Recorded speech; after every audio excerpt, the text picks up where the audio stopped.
이산 확률 변수에서는 확률의 총합의 값이 시그마 i의 값이 1부터 n까지 모든 확률의 값을 싹 다 더한 녀석의 값이 확률의 총합의 값 1이었나?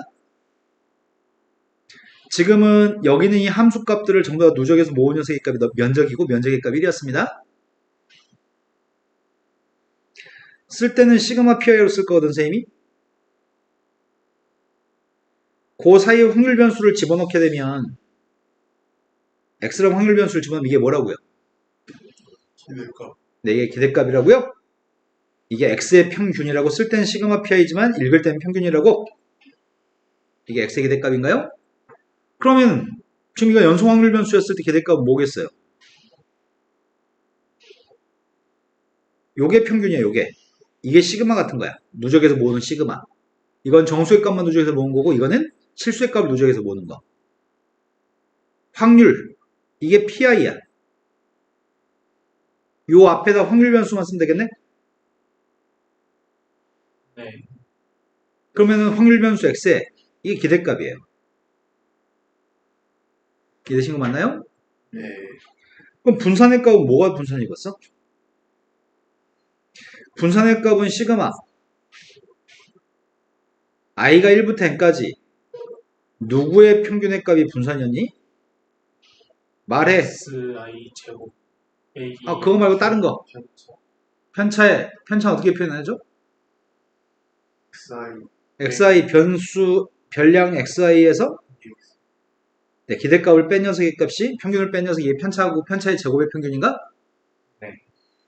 분산이라고 하는 녀석의 값은 편차의 제곱의 평균이었습니다. 그럼 이것도 편차의 제곱의 평균으로 쓰고 싶거든? 그럼 인테그럴 fx dx 앞에 뭐라고 쓰자고요?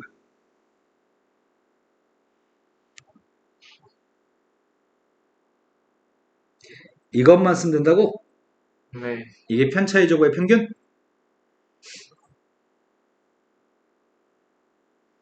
또 다른 표현 방법은 뭐가 있다고요?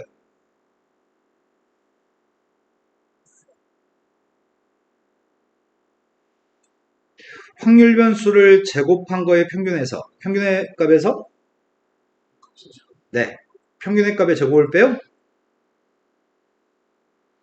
이것도 분산인가요? 네. 그렇다면 여기서는 어떻게 쓰자고? 인테그럴 a부터 b까지 fx 앞에 뭐라고 쓰자고요?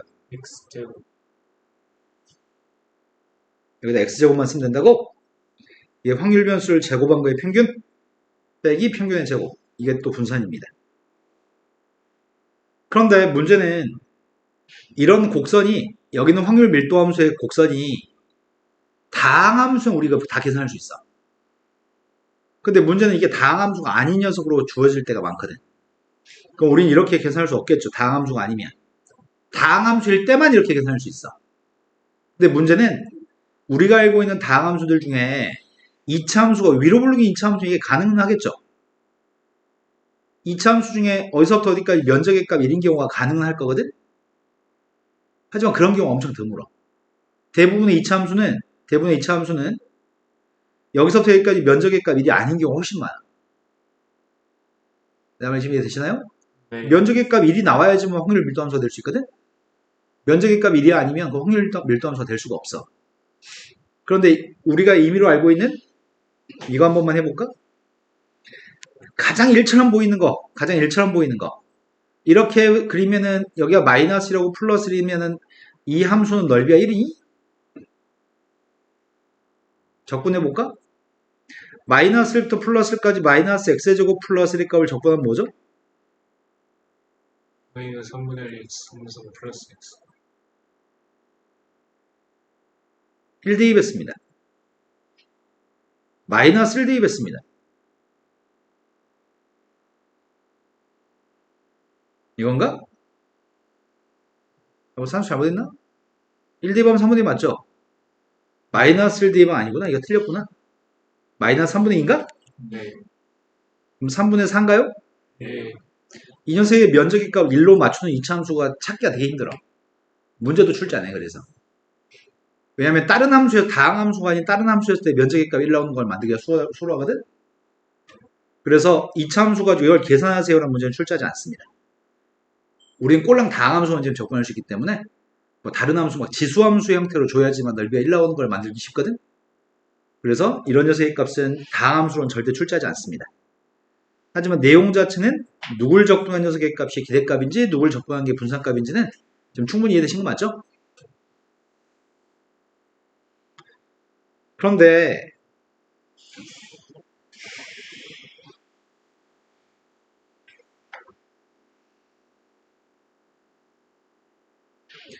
마이너스 무한대부터 플러스 무한대까지 범위에서 마이너스 무한대부터 플러스 무한대까지 범위에서 모든 실수의 범위에서 이렇게 그려지는 그림이 있습니다. 이렇게 그려지는 그림이 있고요. 확률 변수 x에 대해서 이 fx의 값은 되게 복잡한 함수입니다. 그런데 여기 면적의 값이 1 나오는 함수가 있습니다. 그리고 가운데는 확률 변수 x의 평균값인 녀석의 값이 있을 때가 있습니다. 딱 정확히 이런 그림일 때 여기 면적의 값은 1이고 평균값 대칭이 되는 구조를 가지고 있을 때 좌우 대칭입니다. 지금 이런 녀석의 함수의 식은 수학자들이 의도적으로 만들어내는 함수거든요. 이 함수는 이 함수는 엄청 복잡한 함수야.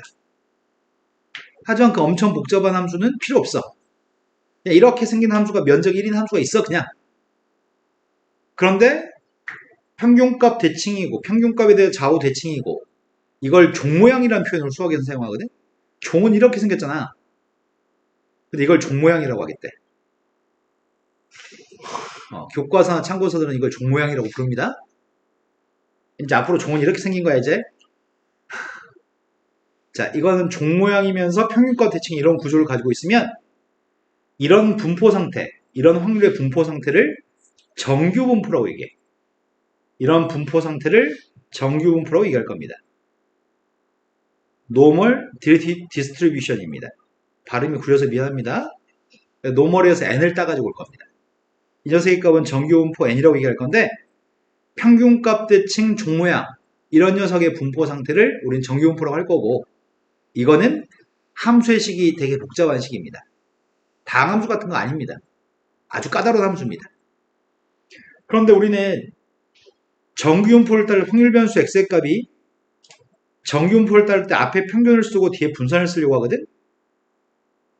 이런 게 확률 변수 x가 정규분포를 따른다고 얘기할 건데 앞에서는 이항분포라는 녀석의 값은 뭐가 이항분포였지? 첫 번째, 여러 번 시행. 두 번째, 각각의 확률의 값을 독립시행의 확률로 계산하는 그런 확률의 분포 상태. 그걸 이항분포라고 했습니다. 그 이항분포는 확률 분포표를 작성하기 힘듭니다. 시행 횟수가 많으면 표를 작성하는 것 자체가 불가능합니다. 그래서 표기할 때 이항이라는 뜻에서 b라는 문자만 써가지고 앞에는 시행 횟수, 뒤에는 확률인데 어떤 확률? 한 번 한 번 했을 때 어떤 일이 발생할 그 확률? 네. 이 독립시행 확률 말고 이거 말고 이 확률 한 번 했을 때 어떤 일이 발생할 확률 그거를 표기하는 게 이항분포입니다. 그때 기대값 어떻게 썼죠? NP 분산값은 NP 곱하기 Q는 1-P였죠? 네. 그런데 이항분포는 그 의미하는 바가 별로 그렇게 썩 중요하진 않아. 여러 번 시행하고 독립시행 확률로 계산하는 그 표를 작성하기 힘드니까 이렇게만 하고 우리가 증명했으니까 그 다음부터 여기다 숫자를 대입하는 것 자체가 주종의 문제야. 마찬가지야. 정규분포라고 하는 녀석도 정규분포라고 하는 것도 이 함수는 중요하지 않아. 내가 너희 나이 때는 책 보고 공부하던 세월이어서 선생님 책 보고 공부하는데 이 수학책에 보니까 뭐 이상한 공식이 있더라고. 난 되게 중요한 이 함수의 식을 외워야 되는 줄 알았어. 근데 함수의 식을 달달달 외웠거든? 외우면 까먹고 달달달 외웠는데 아무 필요 없더라고. 그걸 나중에 깨달았어. 너 얼마나 좋아. 필요 없다고 미리 얘기해 주잖아. 이 함수는 안 궁금해. 외울 필요도 없고 쳐다볼 필요도 없어. 다만 종모양이고 평균값 대칭의 이 그림 분포 상태를 정규분포라고 칭하는데 앞에는 평균을 쓰고 뒤에는 분산을 쓸 거야. 그런데 수학자들이 우리한테 뭘 계산해 주냐면 n부터 n 플러스 시그마까지 여기 면적을 우리는 계산할 필요가 없어. 왜? 이 함수가 다항함수가 아니기 때문에 우린 적분을 못해. 수학자들이 우리한테 제시해 주는 거는, 야, 평균값부터 확률 변수 x의 값이 평균 플러스 시그마까지 넓이의 값을 알려줄게. 이게 0.3413인가 그럴 3413인가 그럴 것 같아. 이런 식으로 우리 수학자들이 우리한테 알려줘. 알려준 숫자를 활용하는 거고, 우린 이걸 계산해서 그 값이 누군지는 구할 필요가 없어. 또는 n부터 n 플러스 2 시그마까지 이런 값도 알려줘. 평균값부터 약간 떨어진 눈금까지 이 확률의 값도 알려줘. 수학자가. 우리는 그 숫자를 보고서 문제를 풀기만 하면 돼.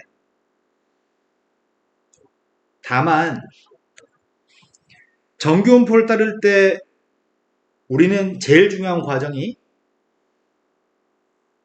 표준화라는 과정이야.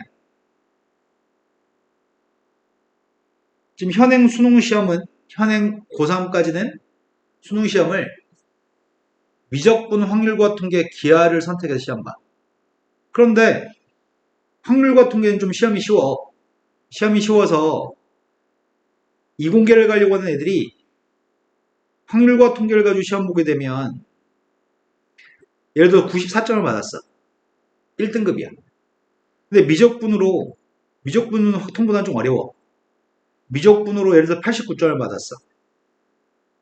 그런데 이 점수가 정확히 상위 2% 점수야. 이 점수도 정확히 상위 2% 점수야. 그러면은 89.94점인데 대학에서 얘가 공부 더 잘하네? 라고 얘를 뽑으면 불합리하잖아. 맞나요? 불합리할 거 아니야.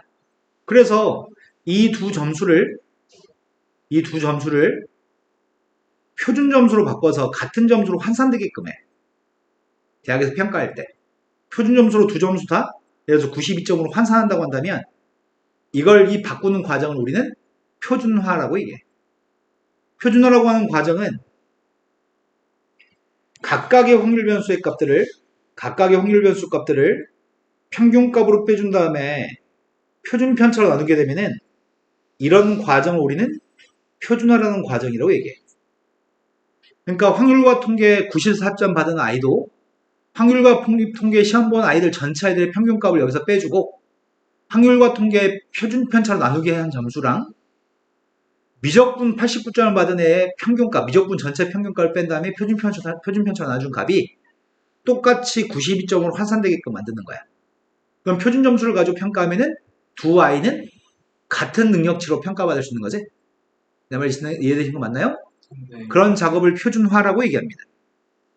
그럼 표준화라는 작업을 거치게 되면 어떤 일이 생기냐면, 표준화라는 작업을 거치면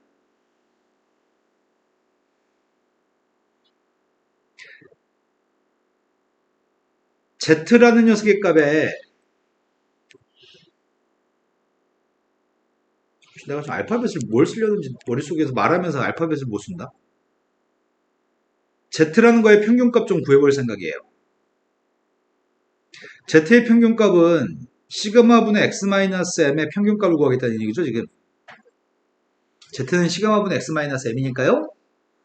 이거의 평균값을 구해볼 생각인데, 얘는 시그마분의 1x 마이너스 시그마분의 m인가요? x라는 확률 변수는 더하기, 곱하기, 빼기 이런 것들 어떻게 연산했더라? 곱하기는 앞으로 나가요? 더하기, 빼기는 따로 써요? 근데 어차피 기대값하고 평균값은 똑같은 값이잖아. 그럼 두 개 빼주면 뭐가 되는 거야? 그럼 Z는 평균값이 빵이라는 얘기네. 표준화한 이 Z라는 녀석은 평균값이 빵입니다. 분산값도 구해보겠습니다. 분산의 값은 내가 지금 이거의 분산값이 필요한데, 분산값은 실수배 돼 있는 건 어떻게 처리했던 것 같은데? 이거 분산값 누군데? 앞에 곱해진 것만 제곱. 그럼 얘는 시그마의 제곱분의 1 곱하기 vx인가? 그 뒤에는 더하기 빼기는 무시해요? 근데 어차피 이거 자체가 분산이면 이게 시그마 제곱 아니야? 시그마 제곱하고 시그마 제곱을 약분하면, 그럼 표준화라는 작업을 거치게 되면 어떻게 되냐면, 어떤 과목이 되든지 간에 표준화라는 작업을 거치게 되면 x라는 녀석의 값을 그 과목의 평균을 뺀 다음에 그 과목의 표준 편차를 나누게 하게 되면은 그 녀석의 값은 Z라는 녀석의 값은 무조건 평균의 값은 빵이고 분산값은 1인 녀석으로 바뀌겠네. 1이라고 쓰면 되는데 선생님이 그냥 1의 제곱이라고 썼습니다. 그러면 표준화하는 작업을 거치면 어떻게 되냐면 확률과 통계는 분포가 이래. 미적분 분포가 막 이런다고 쳐보자. 서로 다른 과목의 분포 상태 이렇게 돼 있다고 한다면 하나는 X라는 확률 변수를 가지고 있고 하나는 Y라는 확률 변수를 가지고 있는 두 개 다른 자료야. 두 개는 평균값, 가운데가 평균값인데 정규분포는 두 개는 평균값이 가운데인데 평균값도 달라. 그리고 이 녀석은 휘어진 정도에 따라서 분산이나 표준 편차값이 다를 거야. 서로 다른 자료인데 X라고 하는 녀석의 값도 X의 평균값을 빼주고 X의 표준 편차로 나누게 한 녀석과 Y라고 한 것도 Y의 평균값을 빼주고 Y의 표준 편차값으로 나누게 한 녀석의 값은 다 똑같은 Z가 되거든. 다 똑같은 Z가 돼서 어떻게 될 거냐면 서로 다른 녀석이었지만 표준화하는 작업을 거치게 되면은 두 녀석 다 평균의 값은 빵이고 분산값이 되는 자료로 바뀌어. 그러면 이런 일이 생기겠네. 이게 만약에 수학이라고 해보자. 이게 만약에 영어라고 해보자. 수학을 만약에 어떤 애가 수학은 평균보다 더 아래에 있는 점수를 획득하고 영어는 평균보다 위에 있는 점수를 획득했다면 이 애는 어떤 과목을 더 잘하는 아이죠? 영어. 얘는 영어를 더 잘하는 아이일 겁니다. 근데 만약에 수학은 평균보다 조금 더 우수한 점수를 획득하고 영어도 평균보다 우수한 점수를 획득하면 얘는 수학을 잘하는 거야, 영어를 잘하는 거야? 비교가 힘듭니다. 아, 둘 다 잘한다고? 두 개 중에 무엇을 더 잘하냐고요? 죽고 싶어요? 자, 그때 두 개는 비교가 불가능합니다.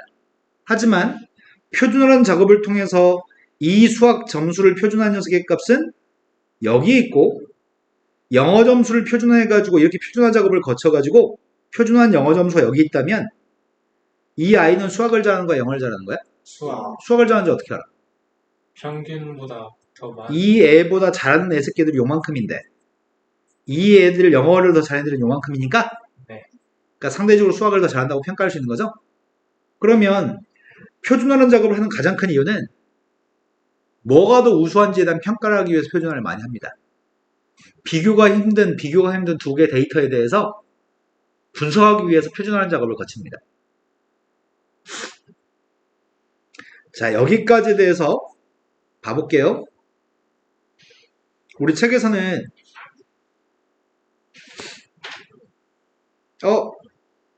쓸데없는 여기 그래도 문제는 좀 봐봅시다.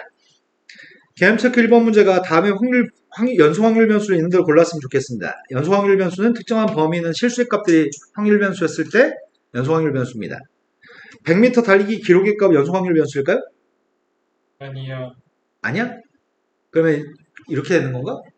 전체도 50명을 뛰라고 했더니 100m 뛴 새끼들이 뭐 10초 때 뛰는 10초인 애들이 2명, 20초인 애가 3명, 뭐 11초가 1명 이런 건가? 정수 딱딱 떨어지나? 맞아요. 네, 연소 확률 변수 맞겠네요.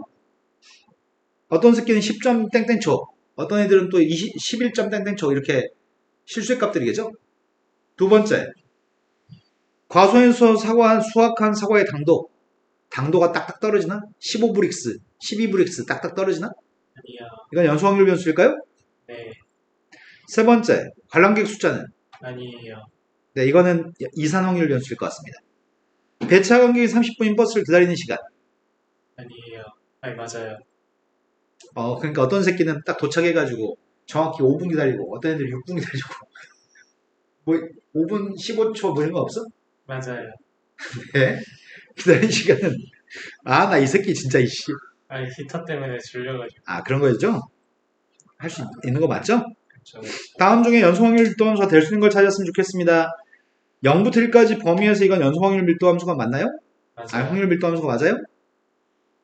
맞아요. 확률 밀도 함수가 되려면 주어진 정의형 내에서 넓이의 값이 반드시 1 나와야 됩니다.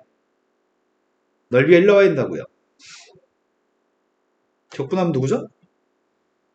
2분의 1 x 그러니까 1 더하기 누구냐고요. 2분의 1. 넓이가 1이 안 나오잖아. 두 번째 건 넓이 1 나오는 거 맞아? 네. 상수함수 1의 값은 0부터 1까지 넓이의 값 1 맞죠? 세 번째 거는 적분했습니다. 1 대입했습니다. 넓이 1인가요? 마이너스 2분. 안 되죠?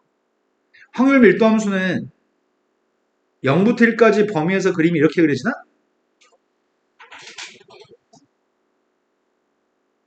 확률 밀도 함수는 X축 밑에 있는 그림이 존재하면 안 됩니다.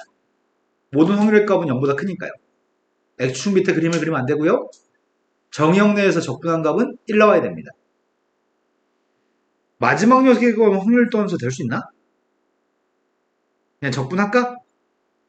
그림을 갖다 그리면 그림이 어떻게 나와?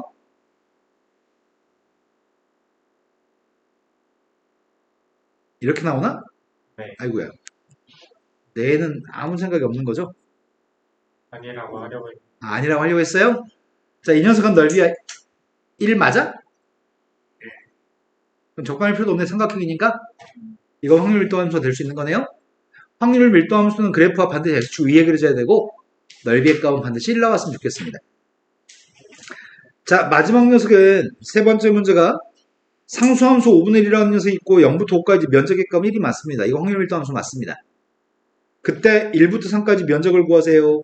몇이죠?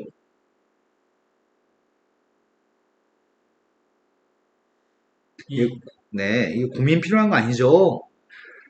다섯 칸이고요. 다섯 칸인데 매 한 칸만 넓이가 5분의 1이죠. 두 칸이니까 면적은 5분의 2죠. 자, 이건 몇 칸이죠? 3칸. 세 칸이면 넓이는 5분의 3.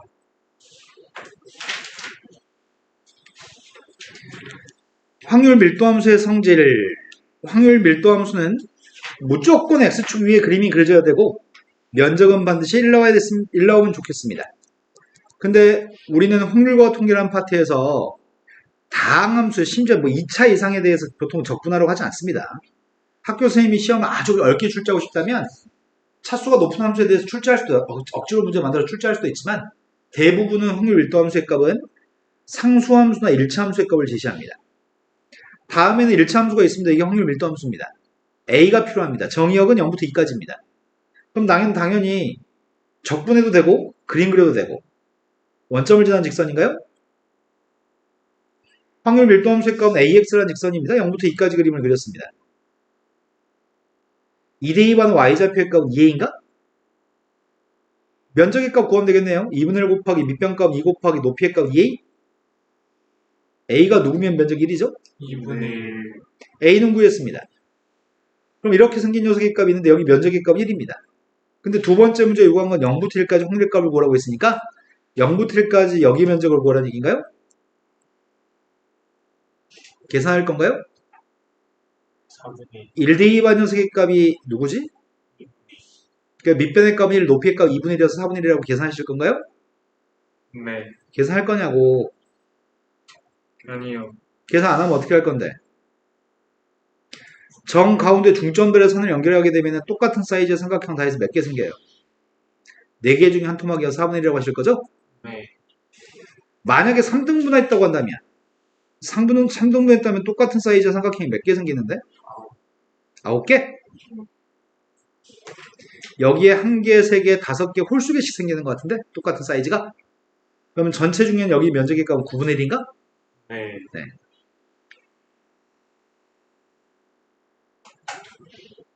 니네 왜 이렇게 힘들어하지? 히터. 아.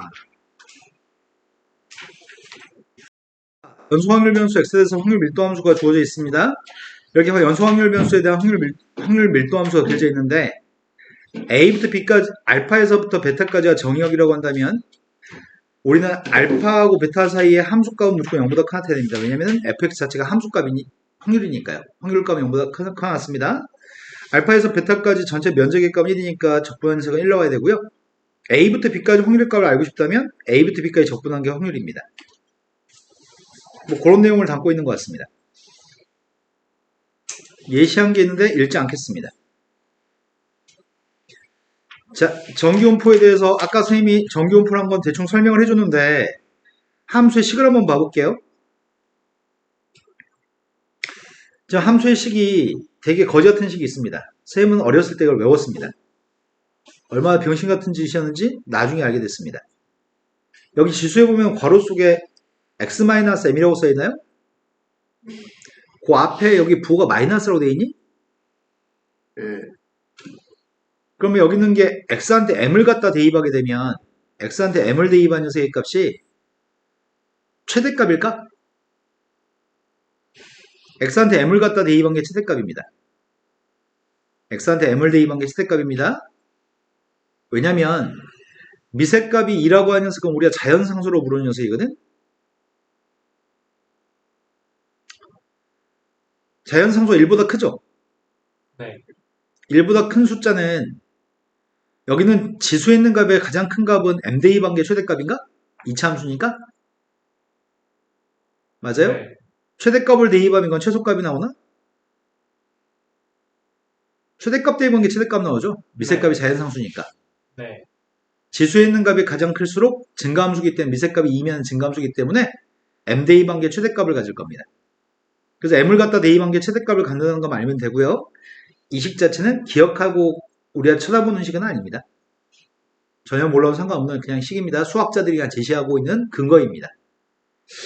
확률 밀도함수의 그림은 정의역 내에서 그래프가 연속이기만 하면 되거든? 그냥 확률 밀도함수의 값은 그냥 대충 이런 그림입니다. 어떤 그림이 모두 다 확률 밀도함수가 될 수 있는데 다만 면적의 값은 1이고 X축 위에만 그려지면 그건 싹 다 확률 밀도함수입니다. 그 중에 특히 종 모양이면서 평균값 대칭이 녀석의 값 우리는 정규분포라고 얘기할 겁니다. 이런 확률의 분포 상태가 정규분포고요. 이 곡선의 다른 이름은 정규분포 곡선입니다. 영어로는 normal distribution이라고 하는 녀석에서 n을 따가지고 정규분포라고 지칭할 거고요. 앞에는 평균, 뒤에는 분산값을 쓸 겁니다. 분산값을 쓸 때는 항상 표준 편차를 쉽게 읽기 위해서 시그마의 제곱으로 표현합니다.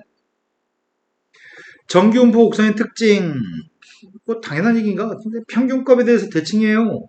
종 모양이라고 표현하고 있는데 어디를 봐도 종은 아닌 것 같은데 모아백? 그랬으면 좋겠는데 종 모양이라고 얘기하네요. 점근선의 x축이라고 얘기합니다. 넓이는 1이라고 얘기했고요. 표준 편차값이 일정하다고 한다면 곡선의 휨차가 일정하다는 얘기죠. 표준 편차가 일정한 상태에서 m값이 달라지면 그림은 좌우로만 이동합니다. 하지만 m값이 일정하지만 표준 편차값이 달라질 때마다 곡선의 휨새가 달라집니다. 평균값은 똑같지만 곡선의 휨새가 달라집니다. 다음 중에 표준 편차값은 대소관계를 어떻게 구분하는 거죠? 산이 높을수록 분산이나 표준 편차값은 작습니다. 산이 낮을수록 분산이나 표준 편차값은 큽니다. 세 개 자료 중에 시그마 1, 시그마 3 둘 중에 누가 더 흩어져 있는 거죠? 시그마 3. 네, 시그마 3이 흩어져 있는 자료입니다. 시그마 1이 더 고른 자료입니다. 산이 높을수록 고른 자료, 산이 낮을수록 흩어진 자료입니다.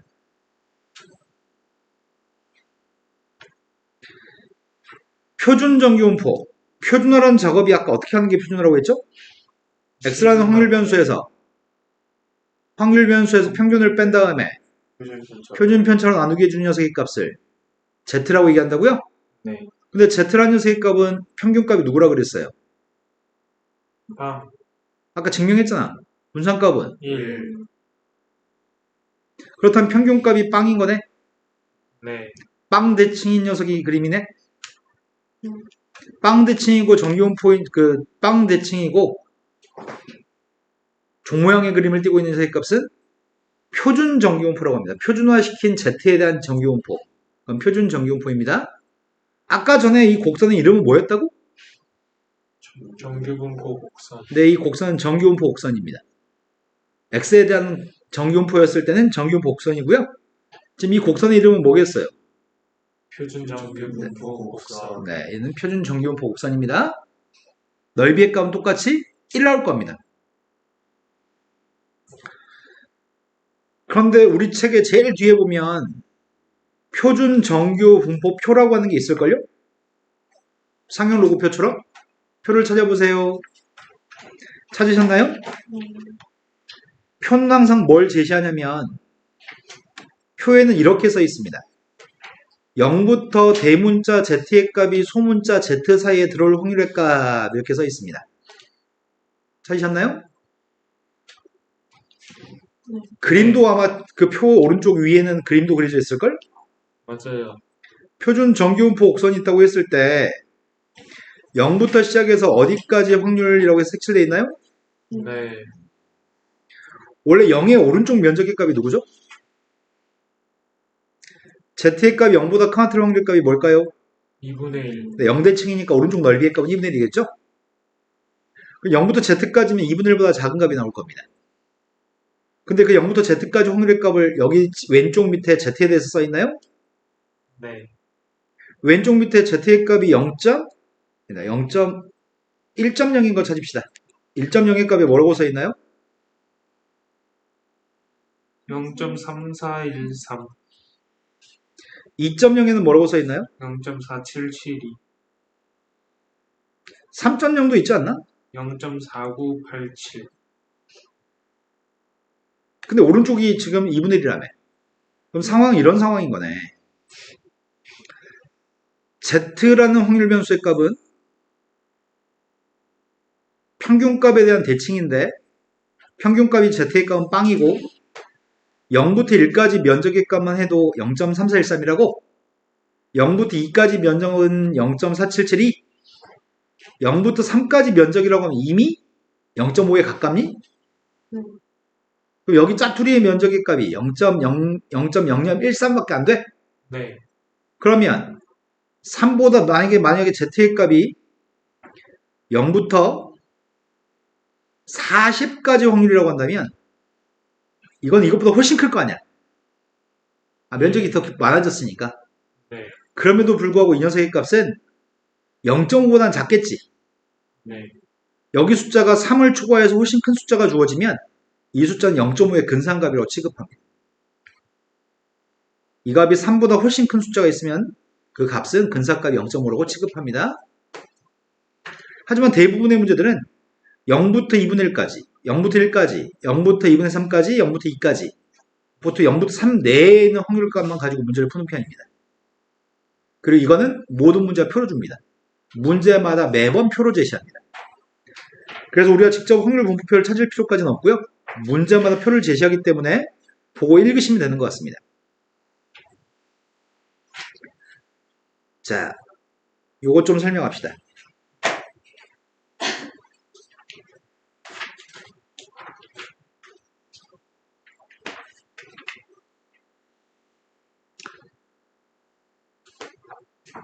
확률 변수가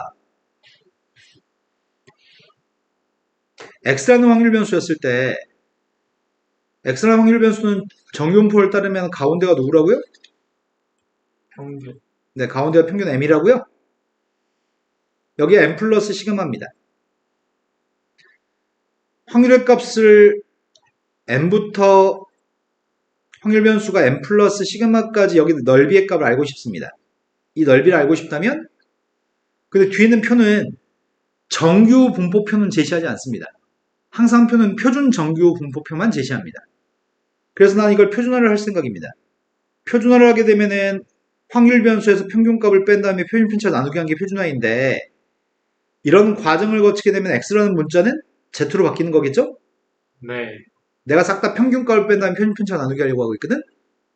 평균값을 빼면 빵, 평균값을 빼면 시그마, 빵부터 시그마까지는 평균값을 뺀 건데 시그마로 나누면 빵의 값을 시그마로 나누면 빵이고 시그마를 시그마로 나누면 1인가요?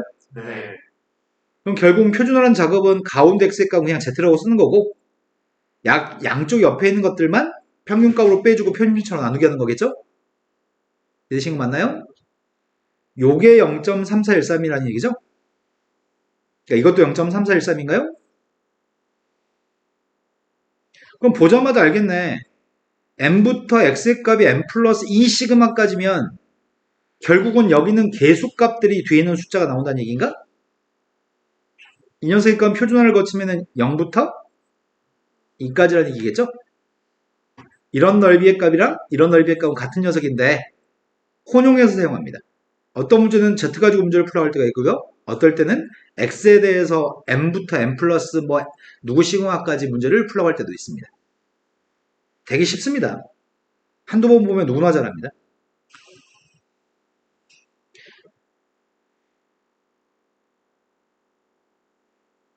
유추해서 제끼고요. 바로 문제로 가겠습니다.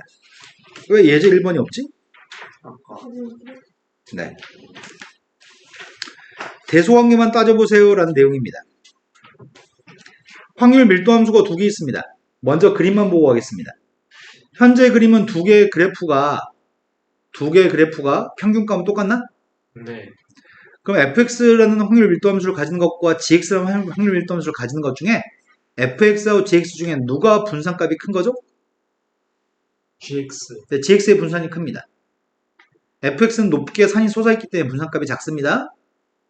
그럼 fx, gx의 그림 중에 누가 고른 그래프죠? fx. 누가 흩어져 있는 거죠? gx. 자, 첫 번째 기억은 참인가요?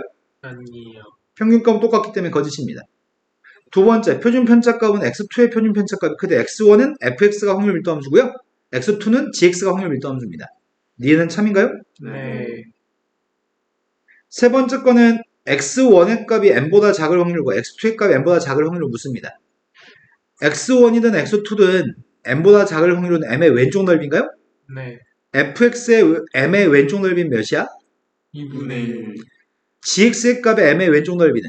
2분의 1. 근데 둘 다 2분의 1이니까 등호가 성립하는 거니까 틀리는 거죠? 다음 페이지 같습니다. 다음 페이지 가가지고 확률 밀도 함수가 있습니다. 정기분포가 있습니다. 현재 정기분포는 평균값이 100이고 표준 편차의 값은 100이 되는, 분산값은 100이 되는 정기분포가 있습니다. 오른쪽 표를 통해서 이 값을 구했으면 좋겠습니다. 그럼 우리는 지금 상황이 x라고 하는 녀석의 값은 평균값이 100이고 표준 편차값이 10이 되는 녀석인데 표준 편차의 값은 상대적인 개념이라서 10만 가지고 그래프의 휘임새를 알 수는 없습니다. 그냥 대충 평균값이 100인 걸로 그림을 그렸습니다.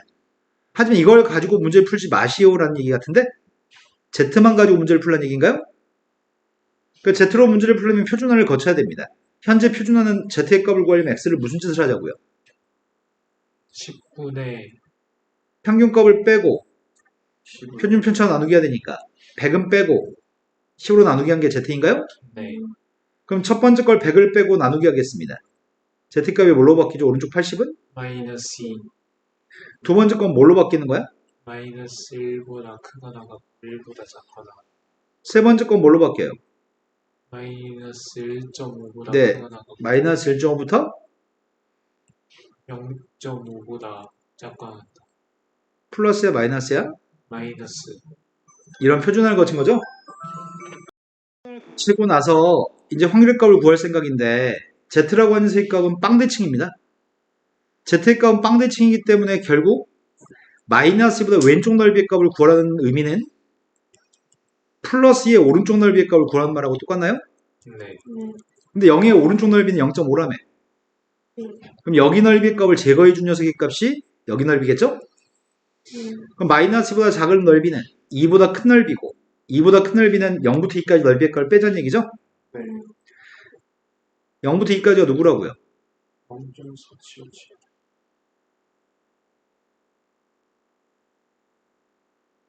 선생님, 여기는 등호가 있는데요. 여기 등호 없어야죠. 우리는 등호가 있고 없고는 넓이의 차이가 없습니다.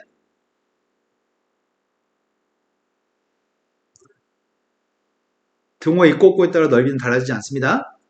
이산 확률 변수면 등호가 있고 없고에 따라서 확률의 값은 달라집니다.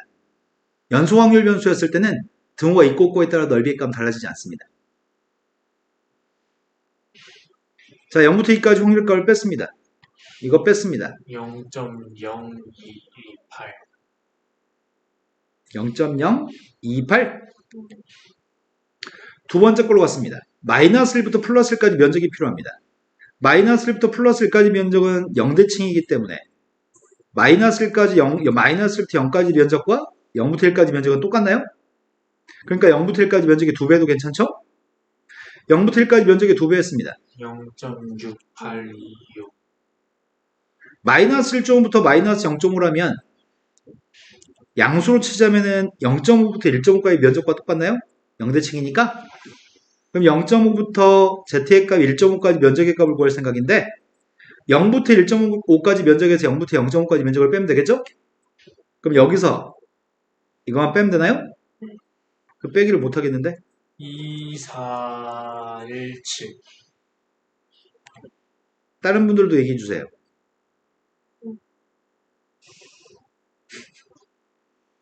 0.2427? 맞아? 17. 17? 다음 페이지 넘어갔습니다. 또 한 번 연습하도록 유도하고 있습니다. 왜 유나야 왜 한숨을 쉬어? 이렇게 쉬운데 눈만 뜨면 답이 나오는 문제 하고 있는데 지금 다음에서 정기분포를 따르고 있습니다. x의 범위가 k부터 35까지가 0.3023이라고 합니다.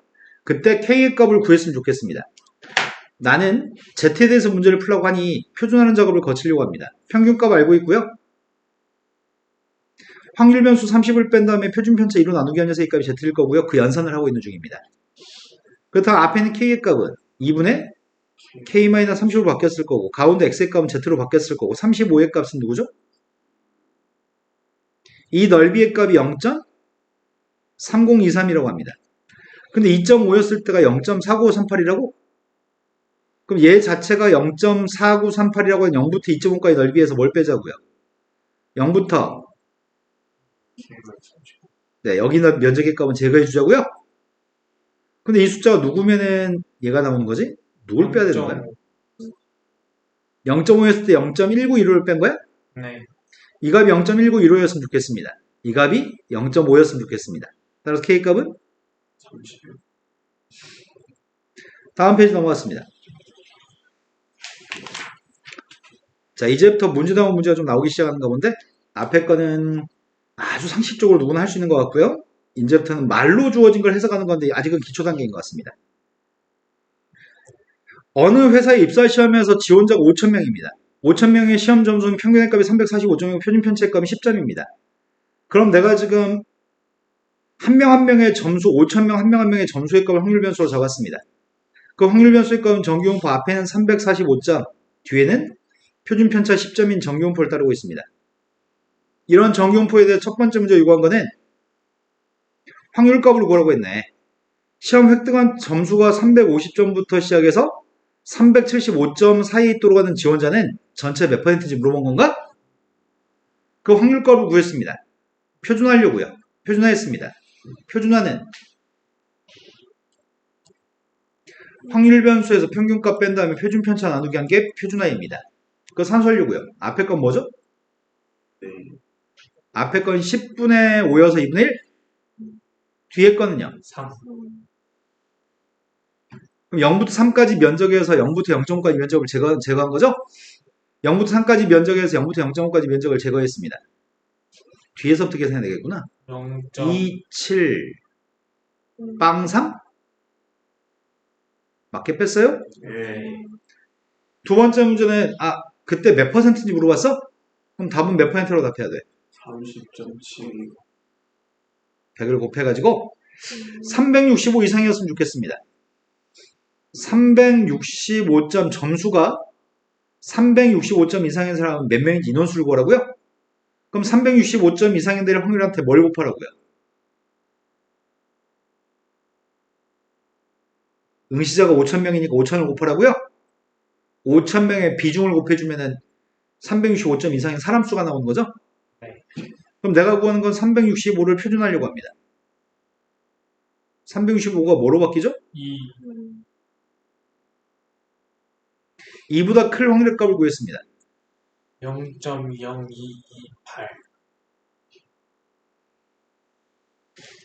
그러면은 5 곱하기 228? 이건 못하겠는데? 1116. 날씨. 1140. 그런 재주는 어디서 발생하는 거야? 저기 앞에 이가 두 개 있는데 8에다가 얘를 곱해서 이 뇌구조는 어떻게 해석해야 돼? 엄마한테 빨간 펜 다시 주문해달라고 해? 네. 응. 14. 하나 더. 나 1000을 곱했지 지금. 1000을 곱하면은 0.228이구나. 요걸 조정하자. 1140이 아니고 114라고요? 자, 그 다음 문제로 왔습니다. 그 다음 문제가 지금 또 말로 나와 있는 걸 해석해서 풀려고 합니다. 아직까지는 쉬운 문제고요. 지금은 커트라인 점수를 물어보는 거네. 우리 이거에 민감하잖아. 자, 내년이 되면은 이 커트라인 때문에 울고 웃고 이런 일이 생기겠죠? 그 발표가 나오기 전에 MT 갑니다. 울고 웃기 전에 MT 잽싸게 갔다 옵니다. 자, 입학 정원이 484명인 어느 대학에 입학시험에 응시한 지원자 2000명이 있습니다. 2000명의 시험 점수는 평균 학급이 350이고 표준 편차는 70인데 이 대학에서 합격하는 애새끼들의 커트라인 점수가 몇 점인지 맞춰보세요. 그럼 커트라인 점수가 몇 점인지 모르지만 그걸 미지수로 A라고 잠시 놓읍시다. 난 A가 궁금합니다. 현재는 484명이 입학 정원, 응시한 사람은 2000명. 그럼 합격할 확률의 값이 뭐야? 2000분의 484. 그럼 약분하자. 1000분의 242? 그 합격 확률의 값은 0점. 242. 이게 합격할 확률이라고? 그런데 합격할 확률을 다르게 표현하자면 획득하는 점수가 커트라인 점수 이상인 합격인 거야? 네. 이게 합격할 확률이고 그게 0.242가 나오도록 하는 A를 구했으면 좋겠습니다. 라는 얘기군요. 네. 되신 거 맞나요? 이걸 해석하지 못해가지고 A값을 못 구하는 경우가 되게 많습니다. 뭘로 문제를 풀어야 될지 모르는 경우가 되게 많습니다. 전체 응시자 중에 합격할 수 있는 사람 인원수를 가지고 합격할 확률의 값을 이용해서 문제를 풀 생각입니다. 그런데 문제는 지금 이 문제가 요구한 거는 표준화를 거쳐가지고 Z로 문제를 풀려고 했는데 표준화를 시키려면 정규분포가 있어야 되는 거 아닌가? 표준화 시키기 위해서 평균값을 빼요. 표준 편차로 나누게요. 네. 난 이 연산을 좀 했으면 좋겠습니다. 자, 연산했습니다. Z의 값이 70분의 A 빼기 350. 그럼 0.242를 찾아야 되는데 0.242가 없다? 있어? 없어요. 있는 거 아니야? 0.2580.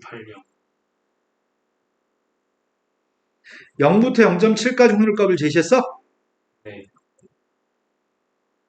그럼 여기가 누구예요? 0.242. 그렇다면 내가 필요한 녀석의 값, 이 값이 누구라는 얘기예요? 0.7. 따라서 A의 값은 네, 399점을 획득한 게 커트라인 점수인 거네? 합격할 확률을 가지고 문제를 풀었습니다. 다음 페이지 넘어갔습니다. 이항분포하고 정규분포 사이의 관계.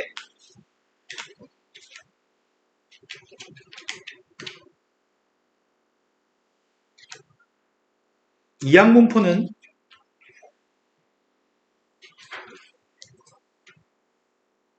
얘가 이항분포입니다. 이항분포는 시행횟수가 많습니다.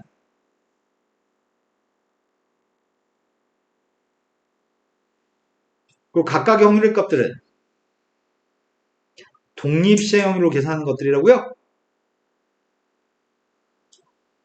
내 말 이해되신 거 맞나요? 네. 근데 이 표는 작성하지 않습니다. 왜?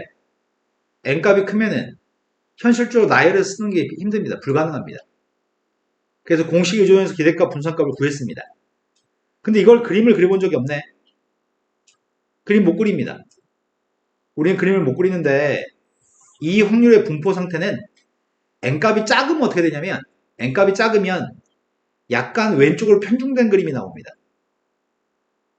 이런 확률 밀도 함수가 나옵니다. 이런 확률 질량 함수가 나옵니다. 네. 이상 확률 변수니까 n값이 커지면 여기서 n값이 더 커지면 그림은 약간 여전히 왼쪽으로 쏠려 있지만 약간 이렇게 생겼습니다. 여기서 n값이 더 커지면 분포 상태는 약간 평균값 대칭처럼 보이기 시작합니다. 이걸 우리는 n값이 충분히 커진다고 표현합니다. n값이 점점 커진다고 한다면 그래프는 점점점 평균값 대칭인 종모양의 구조를 띠게 됩니다. 여기까지 우리는 해본 적이 없거든? 수학자들이 우리한테 제시합니다. 그러면 확률의 분포 상태가 시행횟수 n값이 지금 n값은 시행횟수인데 n이라는 녀석의 값이 충분히 크다면 n값이 충분히 크다면 그러면 분포 상태가 평균값 대칭 종모양의 형태를 띠게 됩니다. n값이 충분히 크다면 n값이 작다면 안 됩니다. n값이 작으면 약간 왼쪽에 편중된 그림이 나옵니다. 약간 왼쪽에 편중된 그림이 나오면 이건 평균값 대칭이가 아니죠. 종모양도 아니죠. 따라서 이런 녀석은 정규분포가 안 됩니다. 시행횟수가 충분히 커야지만 이항분포는 정규분포를 따른다고 얘기할 수 있습니다. 그런데 실은 정규분포를 따르지 않으면 우리 확률을 계산 못합니다. 왜? 500번 시행했는데 만약 500번 시행했어요. 여기 확률값이 엄청 많아. 근데 만약에 100번부터 300번이 발생할 확률을 구하면 우리 절대로 못 구해. 이 독립시행 확률값을 다 계산해 더해야 되거든. 이해 되셨나요? 그러면 모든 문제는 n값이 시행횟수 충분히 커가지고 정규분포를 따를 수밖에 없는 문제를 출제합니다. 정규분포를 따르지 않으면 문제를 풀 수가 없으니까. 지금 그런 이야기를 이 페이지가 하고 있습니다. 야, 이항분포는 시행횟수가 작으면 완전 왼쪽에 쏠린 그림이야. 하지만 시행횟수가 늘어나면 늘어날수록 그림은 점점점 평균값 대칭 종모양이 나와. 그래서 이항정리는 시행횟수가 충분히 컸을 때만 정규분포를 따라. 포인트는 시행횟수가 충분히 컸을 때, 그 충분히란 개념은 정확하게 얘기하면은 NP하고 NQ의 값이 5보다 크거나 같은 걸 의미해. 이거는 수리논술에서 일부 대학들이 야, 니네 교과서 이거 공부할 때 교과서 밑에 이거 조그만 글씨 써 있었잖아. 이거 기억하는 애들은 풀고 이거 기억 못하는 애들은 다 틀려. 이런 문제를 출제하기도 합니다. 시행횟수가 충분히 크다는 건 통계학개론에서 이런 의미를 담고 있습니다. 하지만 일반적으로 이렇게 설명하면 설명이 어렵기 때문에 애들이 잘 이해 못하기 때문에 일반적으로는 참고서나 교과서에서는 시행횟수가 충분히 큰 거는 일반적으로는 30번 이상이면 충분히 크다라고 우리는 취급합니다.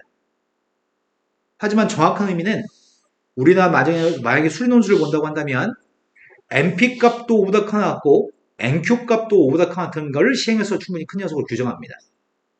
이게 교과서 밑에 참고서 밑에 조그맣게 써 있습니다. 나중에 수리논술 본다면 이게 필요합니다. 기억하고 있어야 됩니다. 시행해서 충분히 크다는 개념은 NP 값, NQ 값이 전부 다 여기서 얘기하는 Q의 값하고 P의 값은 이항정리이기 때문에 독립시행 확률이잖아.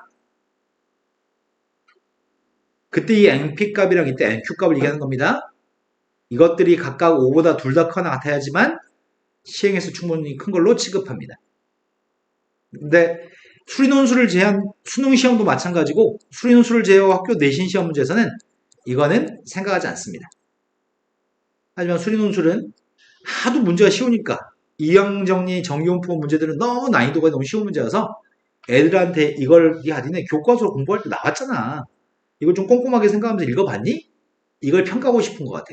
이걸 출제하기도 합니다. 수리논술. 그 전까지는 필요 없습니다.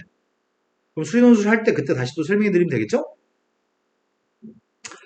자, 밑에서 이항분포를 따를 때 확률 변수 x가 근사적으로 따르는 정규분포를 기호를 이용해서 표현하세요. 일반적인 문제입니다. 시행횟수가 30번 이상이면 충분히 큰 거로 취급합니다. 그럼에도 불구하고 만약에 시행횟수가 10번이야. 시행횟수가 10번인데 문제가 정규분포 어쩌고 나오면 그러면 10번도 충분히 크다고 생각하세요. 그냥. 왜냐면 만약에 확률 변수 x의 값은 시행횟수가 10번밖에 안 돼. 확률의 값은 2분의 1이야. q의 값도 2분의 1이야. 그럼 np 값이 뭐야? nq 값은 뭐야? 야, 범주에 들어오네. 그치? 일반적으로 시행해서 충분히 큰 거는 30번 이상인 걸 충분히 크다고 표현하는 편이긴 한데 엄밀한 의미에서 정확한 의미에서 5 이하인 것들 NP, NQ 값이 5 이하인 게 시행해서 충분히 큰 거거든. 그래서 10번이어도 30번이 아니어도 우린 정규분포로 바꿀 수 있습니다. 하지만 선생님 이거는 꼭 알아야 되는 내용은 아닙니다. 이건 꼭 알 필요는 없습니다. 그냥 본능적으로 보자마자 에이씨 기대값 뭐야? 기대값 뭐예요? 10 곱하기 0.5니까 50? 분산값은 맞아 0.5 또 곱해 2분의 1 또 곱해? 그럼 확률 변수 x의 값은 어떤 정규표를 따라요? 앞에는? 뒤에는? 이것만 쓰세요. 보통 이거 생략하고 쓰는 책들이 되게 많습니다. 두 번째 걸로 갔습니다. 기대값이 누구예요? 150, 150에 마저 뭘 곱해요? 3분의 2, 분산값은요? 따라서 확률 변수 x의 값은 이항분포에서 정규분포로 바꿀 수 있습니다. 앞에는 150, 뒤에는 10의 제곱, 이거 생략하고 이것만 쓰셔도 됩니다. 자, 다음 페이지 넘어갔습니다. 근데 고민할 필요가 없다고 말씀드렸습니다. 수리논술이라고 하는 시험에 응시하기 전까지는 방금 설명했던 NP, NQ 값은 의미가 없습니다. 모든 문제는 정규분포로 바꿀 수 있습니다. 하지만 이런 말도 쓸 때가 있습니다. 야, 확률 변수 x가 이항분포를 따르는데 시행횟수 n값에 관계없이 정규분포를 따른다고 하는 게 참이야 거짓이야? 이렇게 물어볼 수는 있습니다. 시행횟수에 관계없이 이항분포는 정규분포를 따른다. 참이야 거짓이야? 그건 거짓이야. 시행횟수가 커야지만, 시행횟수가 충분히 커야지만 이항분포는 정규분포를 따른다고 할 수 있습니다. 또는 시행횟수에 관계없이 이항분포는 정규분포를 따른다. 거짓입니다. 무조건 시행횟수가 충분히 커야지만 정규분포를 따른다. 그럼 명제로는 출제할 수 있습니다. 한계 동전을 64번 던지겠습니다. 여러 번 시행하겠습니다. 앞면이 30번에서 30번 이상 34번 이하로 나올 확률까지 구하라고 합니다. 근데 이거를 만약 이렇게 푼다면 선생님 64번 던졌고 처음에 던져고 앞면이 나오고 안 나오고 두 번째 던져서 앞면 나오고 안 나오고 영향 안 끼치니까 독립적인 일이네요. 저는 그래 독립시행 확률로 풀겠습니다. 64번 중에 30번 선생님 몇 개 안 되네요. 30번부터 34번까지 5개밖에 안 되는데요.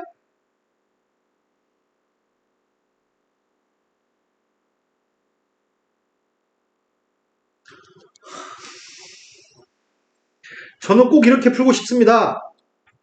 그렇게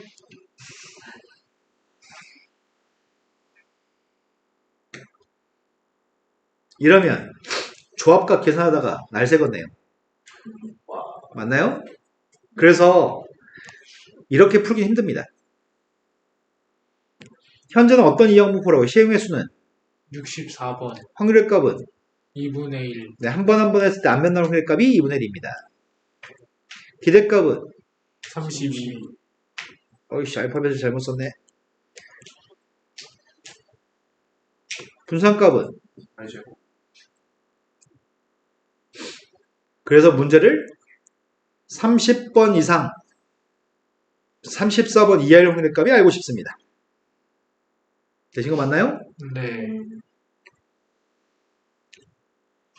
미만이라고 나오면 어떻게 풀어야 되지? 똑같이 이건 연속 확률 변수야? 이산 확률 변수야? 연속 확률 변수면은 34 미만인 거나 34 이하인 거랑 똑같아. 연속 확률 변수면. 하지만 이거 이산 확률 변수야. 30번, 31번, 32번, 33번, 34번이야. 34번 미만이라고 한다면 이산 확률 변수면 34라고 쓰면 안 되겠지. 네, 그때는 똑같지 않아. 그때는 33 이하로 풀어야 돼. 어려운 건 아니고 니네한테 실수를 자꾸 유발시킵니다. 문제가 이산 확률 변수인지 연속 확률 변수인지 구분해야 됩니다. 아무튼 이 문제는 이하였습니다. 표준하려고 합니다. 정규분포로 바꿨으니까 표준하려는 중이고요.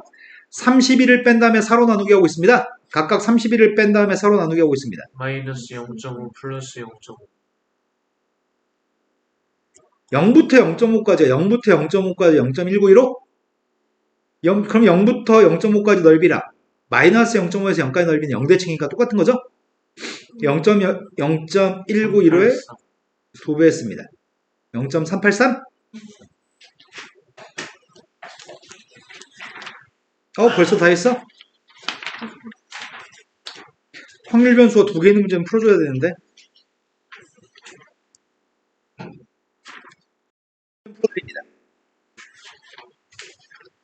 어느 바둑돌 5개와 흰색 바둑돌 5개하고 검은색 바둑돌 20개가 들어있는 바둑통에서 임의로 하나의 바둑돌을 꺼낼 때 흰 바둑돌이 나오면 10점을 획득하고 검은 바둑돌이 나오면 2점을 상실합니다. 그때 이 게임을 1600번 반복했다고 한다면 점수가 1024점 이상이었으면 좋겠습니다. 그럼 이 문제를 읽고 나서 느끼는 소감은 점수랑 관련된 문제인데 점수를 획득할 때가 흰색이 나왔을 때 점수 획득? 점수를 상실하는 건 검은색? 그러면 흰색이 나오는 횟수가 중요한 거네. 1600번 어떤 일을 반복해서 할 건데 흰색이 나오는 횟수에 따라서 점수가 달라지는 거야? 네, 그러니까 납득하셨나요? 네. 그럼 이 문제는 변수가 2개인 문제입니다. 이 문제는 변수가 다릅니다. 자, 확률 변수 x라는 녀석의 값은 어떤 분포를 따르죠? 정규분포. 이항분포. 네, 확률 변수 x는 이항분포를 따르죠. 일단 여러 번, 1600번 시행. 한 번 한 번 했을 때 흰색 바둑돌이 나왔을 때만 점수를 획득해? 네. 그럼 한 번 한 번 시행했을 때 흰색이 나올 확률이 뭐야? 5분의 1? 복구시키는 거 맞아? 네. 근데 복원 추출이니까 한 번 한 번 할 때마다 흰색이 나올 확률이니까 5분의 1이네요? 25개 중에 5개니까요? 네. 그러면 이건 이항분포를 따릅니다. 여러 번 1600번 시행했습니다. 한 번 한 번 했을 때 흰색이 나올 확률값 5분의 1입니다. 지금 확률 변수 x는 흰색에 나오는 횟수입니다. 그런데 점수가 뭔데? x번은 10점을 획득해? 네. 2점을 잃을 때가 있어? 2점을 잃을 때가 몇 번인데? 1600 마이너스 x. 그럼 이 녀석의 값은 12x-3200인가? 네. 이런 거 맞나요? 근데 문제 우리한테 요구하는 건 어떤 확률값을 구하라고? 1024점 이하요. 점수가 1024점 이하였으면 좋겠다고? 거기다 이거 대입하려고.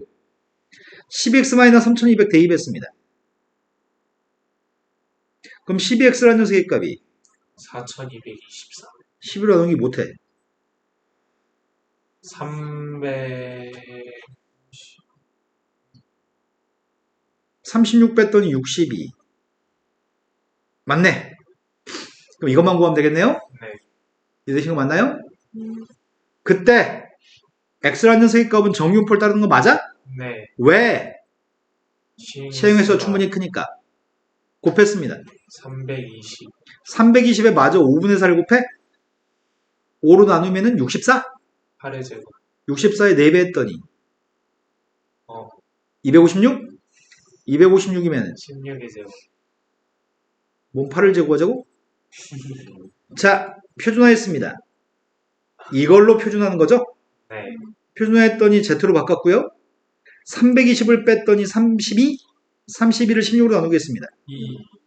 우리가 지금 구하는 거는 여기가 Z인데 Z의 값은 빵대칭인 그림인데 2보다 작을 확률을 다 구하라고요? 0부터 2까지 확률도 구하고 0보다 작을 확률도 구하시라는 얘기죠? 2보다 작을 확률? 0보다 작을 확률이 뭐죠?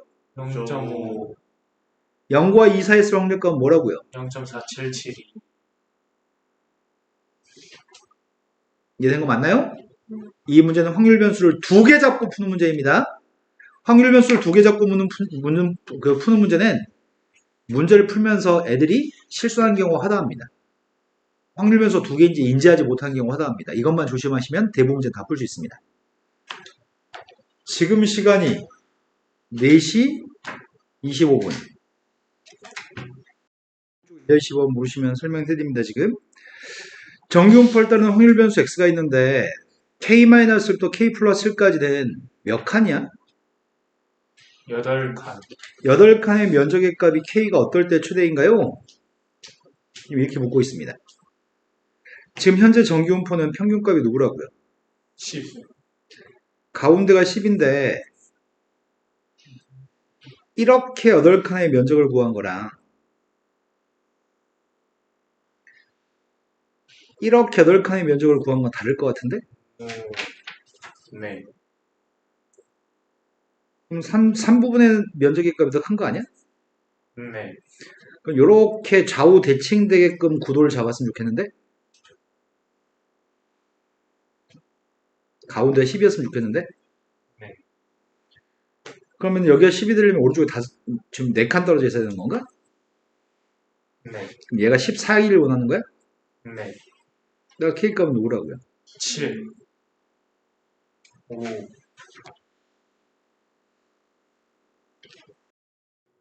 어느 고등학교 전체 남학생이 1000명의 키를 조사했더니 평균이 170, 표준 편차가 10입니다. 확률 변수는 키가 확률 변수인데 정규분포 따르고 있고요. 앞에 건 170, 뒤에 거는 10의 제곱입니다. 남학생 중에 키가 작은 쪽에서 80번째 학생의 키를 정확하게 구했으면 좋겠습니다. 앞에서부터 80번째? 그 학생? 키를 구하라고? 그러면 무엇을 갖다고 놀지에 대한 결정이 필요할 것 같은데? X가 키지. 예. 80번째 학생의 키를 A라고 하자. 그럼 A 이하일 확률의 값이 우리말로 뭐야 이게? 예? 아니 80번째 학생의 키를 A라고 한다면 이 확률이 뭘 의미하는 건데? 쟤보다 작으라고. 1000명 중에서 아, 80등까지. 이거 풀면 되는 거 아닌가? 아, 그런 A 이름만 구하면 되겠네? 자, 표준하고 있습니다. 표준 편차 10분의 A-170. 얘가 100분의 8, 0.08인가? 네. 그럼 우리의 바램은 여기가 지금 Z고요. 가운데는 빵대칭입니다.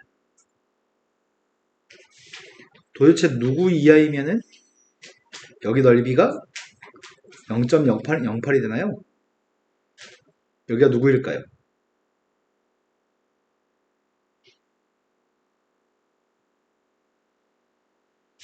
여기가 0.42 아니야? 여기가 0.42? 네. 여기 눈금이 누구냐고요? 마이너스 1점. 얘가 마이너스 1.4였으면 좋겠습니다. 10배 주면 14, 마이너스 14, 170을 더했습니다.